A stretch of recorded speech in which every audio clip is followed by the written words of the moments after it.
범법자 수준의 함량 미달 인사만 내놓은 것으로 확인되었습니다. 청와대 인사 검증이 정말로 문제입니다. 흥신소 청문회, 관원증 청문회만 있었습니다. 우리 국민들이 언제까지 이런 식의 청문회를 지켜봐야 합니까? 행안부, 국토부, 중기부, 과기부, 통일부, 해수부, 문체부 장관 후보자 7명에 대한 인사청문회 모두 끝이 났습니다. 하지만 인사청문 보고서는 단 한 건도 채택되지 못할 걸로 보입니다. 왜냐하면 한국당이 7명 모두 청문 보고서 채택을 못할 정도로 부적격하다. 이런 결론을 내린 건데요. 그중에서도 김현철 통일부 장관 후보자와 박영선 중기부 장관 후보자는 절대 안 된다. 이런 입장을 정했답니다. 이번 인사청문회 각 여야는 지금 어떻게 보고 있는 건지 짧은 토론으로 여야 입장을 좀 들어보고요. 여러분의 생각도 정리해보고 그러시죠. 인사청문회 총결산이 되겠습니다. 먼저 더불어민주당 이재정 의원님 안녕하세요. 네, 안녕하세요. 이재정입니다. 자유한국당에선 성일종 의원 나오셨네요. 의원님 안녕하세요. 네, 안녕하십니까. 성일종 의원입니다. 7명의 인사청문회를 다 마친 소감 총평부터 짧게 듣고 시작하죠. 먼저 더불어민주당 이 의원님. 사실상 인사청문회는 야당 의원들께서 관련된 내용을 입체화시켜 주시면서 때로는 스타가 탄생하기도 하고요. 그 과정에서 어찌되었건 야당으로서는 여당을 공격할 수 있는 주된 포인트로 정치 입체를 강화하는 경우가 많은데요. 이번 청문회가 과연 국민들이 판단할 수 있는 청문회로서 충분히 여러 가지 내용들을 딱 올렸는가에 대해서는 의문입니다. 박영선 의원의 청문회가 또 하나의 예가 될 수도 있는데요. 자당 당대표의 이름이 나왔다고 해서 이후 절차를 보이콧한다든지 어떻게 보면은 사실상 꽃놀이패인 국회 상임위장을 늘 등져왔던 지난 국회 보이콧이 떠오르면서 좀 아쉬운 대목입니다. 물론 인사 검증 과정에서 또 여당이 살펴야 될 내용도 있을 것이라고 보고요. 후보자 몇몇들 스스로가 밝혀야 될 내용이 충분했었는데 그 부분을 드러내는데 충분했나 아쉬움이 많습니다. 더불어민주당의 총평이었고요. 이어서 자유한국당의 총평 해주시죠. 네, 청문을 통해서 후보자를 잘 골라달라고 요청하는 건지 아니면 통과 의뢰를 해달라고 요청을 하는 건지 또 아니면 정쟁을 하자고 하는 건지 참 모르겠습니다. 참으로 답답합니다. 청와대가 그동안 여러 가지 5대 원칙을 비롯해서 기준들을 정한 거 아닌가요? 여기에 합치되지 않는 후보자들을 내놓고 또 그거를 더 뛰어넘어가지고 정쟁으로까지 몰고 가고 있는 이런 상황이 참 답답하다고 생각을 합니다. 지금 서로 정쟁으로 몰고 가고 있다 이런 말씀을 하셨는데 하나하나 좀 들여다보죠. 먼저 야당 자유한국당 성 의원님. 지금 박영선 장관 후보자 같은 경우에는 청문회 자체를 보이콧해버리셨고 한국당에서 청문 보고서 채택은 7명 모두 안 된다 이렇게 거부한 상태인데 부적격이면 부적격이라고 그런 청문 보고서라도 좀 내면 안 되냐. 이게 지금 여당이나 청와대의 요구거든요. 그것도 안 됩니까? 우선 이 5대 원칙을 누가 정했나요? 본인들이 정했습니다. 청와대가 정했습니다. 여기에 통과될 수 있는 사람이 없다고 하는 것이 문제지요. 그래도 국민의 일부 요구도 있는 걸 알고 있습니다. 그래도 그중에서 나은 사람을 한번 좀 골라보자고 하는 거 아닌가요? 또 그런 소리가 있는 거 알고 있습니다. 지금 방금 앵커께서 말씀 주셨는데 그러한 사람이 있는지 골라보자. 어제 의총에서도 얘기를 했던 게 그런 얘기도 나왔습니다. 또 저희도 그런 부분에 대해서는 좀 고민을 해야 된다고 생각을 하고 있고요. 하지만 지금 여러 이 후보들을 놓고 봤었을 때에 국민이 봤을 때 정말 부끄럽습니다. 그 말씀은 부적격이라는 걸 그 기준에도 못 미친다. 7명 다. 그렇습니다. 안 걸리는 후보가 있나요? 다 걸립니다. 자, 그중에서 이제 한 2분 정도는 참 북한에서 온 사람 아니냐라고 할 정도의 탄식의 소리가 있고요. 또 어느 분은 부동산을 다뤄야 되는 그러한 최정점에 있어야 될 분이 이렇게 하면 돈 벌 수 있습니다. 이렇게 하면 재산 증식할 수 있습니다. 보여준 분도 있고 또 어떤 분은 말이죠. 박영선 후보 같은 경우는 후보자인지 청문위원인지 알 수가 없을 정도로 본인이 직접 나서가지고 정쟁에 뛰어드는 거 아닌가요? 말도 바뀌고 말이지요. 신중해야 합니다. 자, 좀 하나하나 끊어서 봤으면 좋겠어요, 성 의원님. 그러면 일단 7명 중에 누구도 인사청문 보고서를 부적격 써서 채택할 정도 수준조차 안 되는 수준 미달이다. 여기에 대한 이재정 의원님 답변부터 듣고 가죠. 이 의원님. 네. 7명 모두 안 된다. 이거 가지고 답정 넣어라는 이야기가 있는데요. 양쪽 모두 할 수 있는 이야기에 저희들의 해석은 이렇습니다. 답은 정해져 있다. 너는 안 돼. 처음부터 그렇게 다가서셨던 것이 아닌가라는 생각이 듭니다.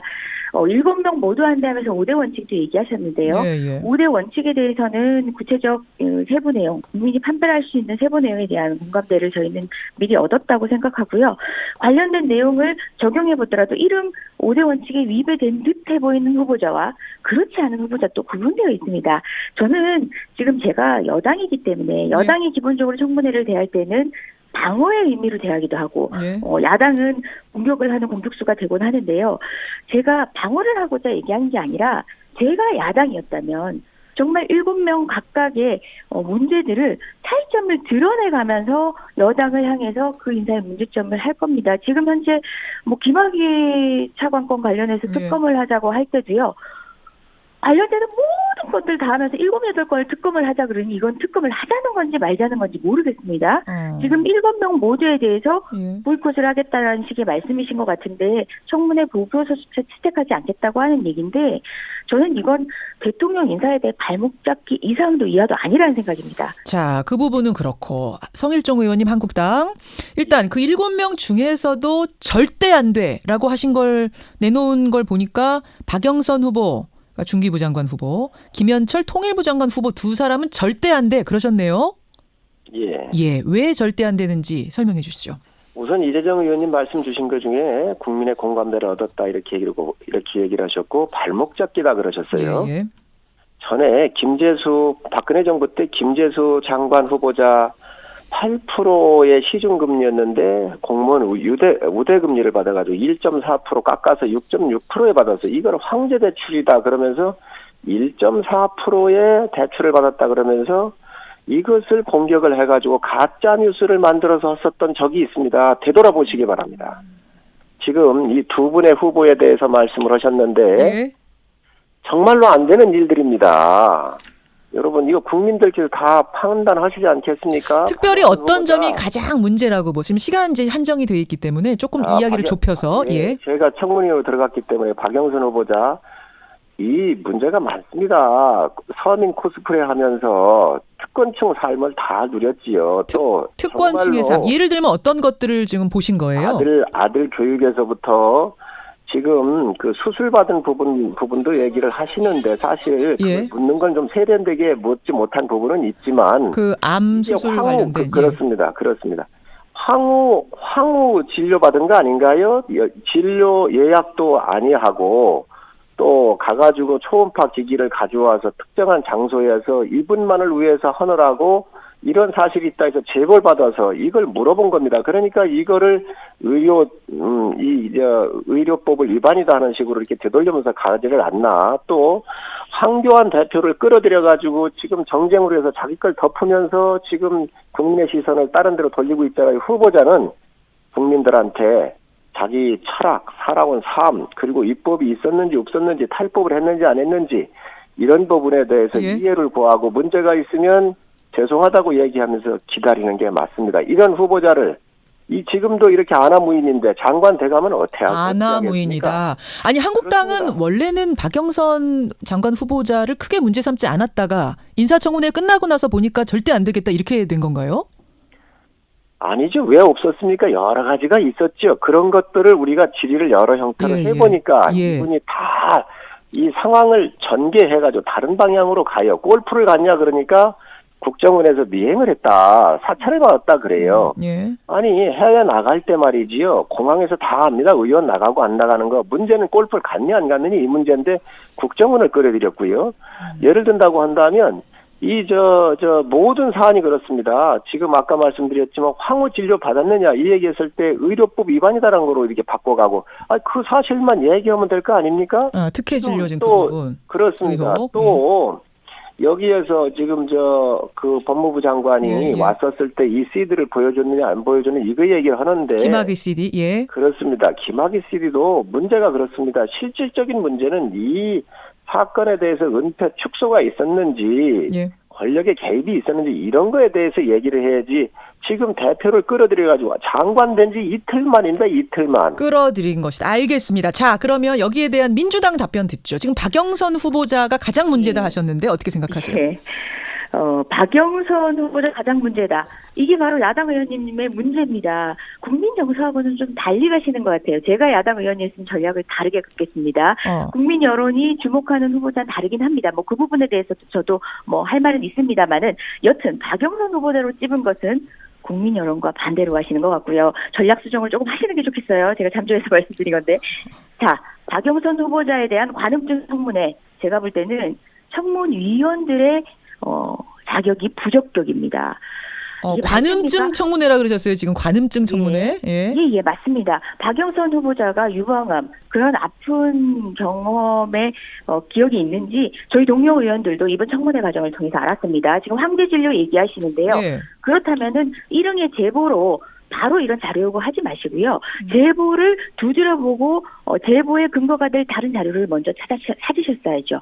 병원 관계자라든지 기타의 객관적 증거를 통해 가지고 이것을 청문회장에 가져오셔야 되는데 예. 아무 준비 없이 질리셨습니다. 그다음에 아이들의 성적 증명서 이게 뭡니까? 게다가 혼인관계 증명서 저는 정말 아연실색했습니다. 자료 제출하라고 한 것들 지금 그렇죠. 읊으시는 거예요? 맞습니다. 혼인관계 증명서는 다른 어떤 정보가 없어요. 누가 누구와 언제 결혼했는지 밖에 없습니다. 그 자료가 왜 중요했습니까? 무엇보다 심지어 박영선 의원님의 자제분이 보스턴 대학에 다닌다는 이유만으로 예. 그곳은 대마초가 합법화된 곳이기 때문에 도덕성 문제가 문제될 수 있기 때문에 관련된 것을 묻겠다고 합니다. 저는 이게 청문회입니까? 이거야말로 청문 절차에 참여한 의원들의 부적격이 문제라고 봅니다. 청문 절차에 참여한 의원들이 관음증 그분들이 문제다. 자, 여기에 대해서 답변 주시죠, 성 의원님. 국민은 의원을 평가하는 자리가 아닙니다. 후보자를 평가하는 자리입니다. 정확하게 아시기 바랍니다. 의원이 수준 낮은 질의를 하면 국민이 판단하실 겁니다. 문제는 후보자 평가하는 것이지요. 문제는 말이지요. 제보 얘기를 하시는데 제보한 거 야당 의원은 정보의 한계가 있고 접근성의 한계가 있기 때문에 이거에 대해서 후보자가 정확하게 얘기하는 게 맞습니다. 여기에 대해서 답변 주시겠어요, 이 의원님? 예, 저도 정치 전적이 많지는 않지만 야당 의원으로 시작했습니다. 제보가 한두 건이 아니었죠. 박근혜 정부 말기죠. 모든 제보를 다 국회에서 노출하지 않습니다. 제보를 두드려보고 검증하는 것 역시도 야당 의원이 할 일이고요. 무엇보다 제가 지금 청문위원들을 비난하고자 한 게 아니라 청문위원들의 수준이 과연 국민이 주신 권리를 대신해서 후보자를 들여다볼 만큼 그 권능을 본래의 취지대로 발휘를 했느냐. 국민이 그렇지 않다고 생각하실 겁니다. 그걸 그냥 다음 선거에 책임지겠다? 아닙니다. 이 청문 과정을 총체적으로 평가하는데 당연히 평가의 대상이 될 수밖에 없다는. 자, 그러면 박영선 후보자는 그렇고 김현철 후보자도 절대 안 돼 그러셨는데 저희가 김현철 후보자에 관해서는 여야 토론을 한번 했어요, 성 의원님. 근데 이제 인사청문회 그 당일날 했기 때문에 듣고 나서는 해명을 좀 듣고 나선 달라지실 줄 알았는데 한국당은 막말에 대한 어떤 해명들 후보자의 해명 다 듣고 나서도 풀리지 않습니까? 의혹이? 저는 김현철 후보자 그렇게 봅니다. 자신에게 여러 가지 상황에 대해서 불리하니까 죄송하다고 얘기를 하는데 이 학자의 양심과 또 소신에 따라서 그동안 여러 논문도 썼고 본인이 발언도 했지요. 그런데 이 관직이라고 하는 이 앞에서 모든 걸 다 내려놓는구나.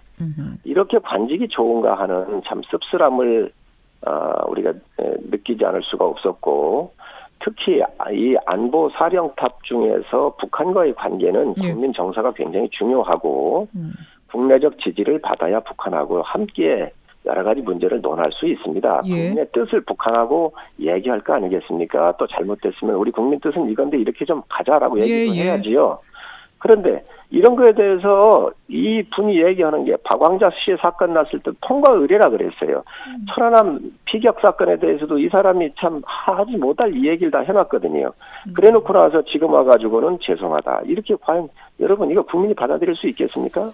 그런 부분에서 그렇습니다. 부적격이다. 듣고 나서도 해명 다 듣고 나서도 해소가 안 됐다. 학자로서의 연구하고 예. 소신이었던 것들을 예. 다음에 장관 돼서 그대로 할 것이 그대로 하지 않겠어요? 이분의 살아온 철학과 소신이기 때문에 관직 앞에서 이거에 대해서 미안하다, 죄송하다.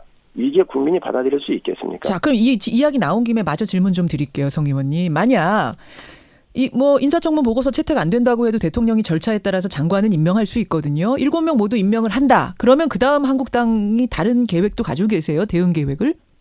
이제 그런 것들이 참 한계인 것이지요.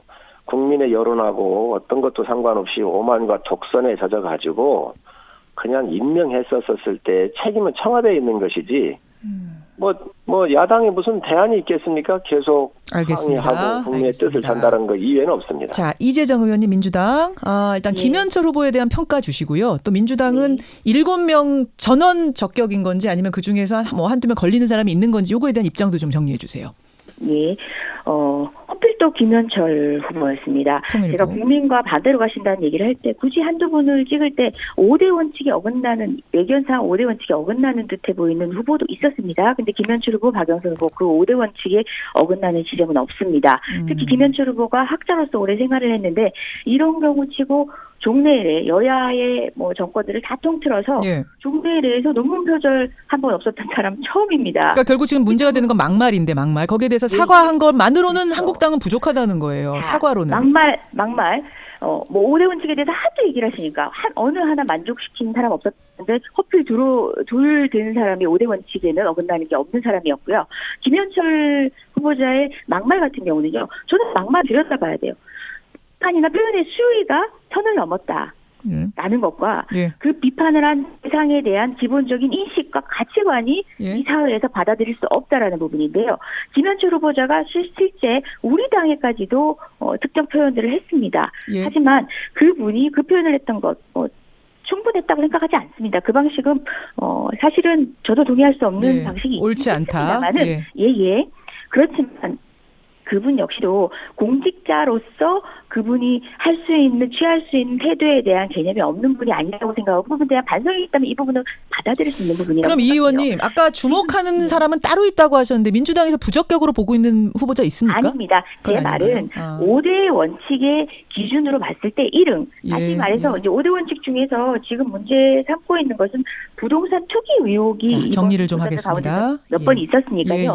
그 경우에 대한 예를 드는 것이 아니라 비판은 5대 원칙을 이야기하면서 전혀 이와 상관없는 다시 보면 문재인 정부의 통일 정책이나 문재인 정부의 재벌 개혁에 부합하는 가치를 가진 사람만을 타겟으로 알겠습니다. 이게 바로 이번 청문회를 어떤 방식으로 처음부터 대했는지 야당의 본래의 취지를 짐작 가능케 하는 대목입니다. 자, 여기까지 여러분 들으셨습니다. 아나무인 후보자들이냐 아니면 관음증 청문회였냐 여러분의 판단 내려주시죠. 두 분 고맙습니다. 네, 고맙습니다. 더불어민주당 이재정, 자유한국당 성일종 의원이었습니다.